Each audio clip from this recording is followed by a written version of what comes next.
Kung ayaw mo laging mamukbang, wag na wag mo daw gagamitin tong Kifify na to. Huy! Bakit naman ganun, B? Ano ba meron dito sa Kifify na to? So, buksan nga natin. Eto siya, guys. Kifify Feminine Wash.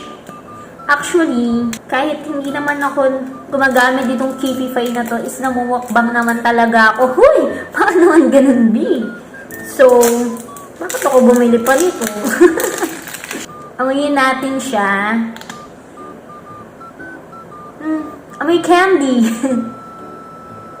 Amoy candy. Gentle lang yung pagka-grapes scent niya.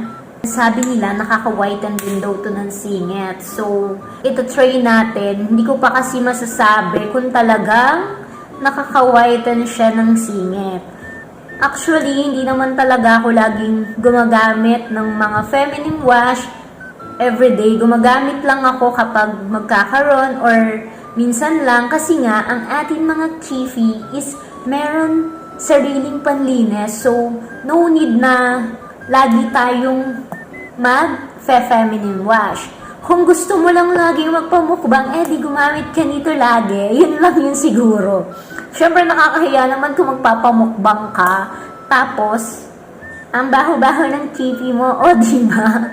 So, ayun, kung gusto mo nga na laging mabango yung Kifi mo, ilalagay ko na nga lang ho ang link sa Yellow Basket para maka-order ka na nga rin ho nito. So, talagang dalawa pa yung in-order ko, no? Kahit hindi naman ako laging feminine wash. Uy, anong plano, B? So, yun lang po. Thank you for watching. Kuting-ting. Bye-bye!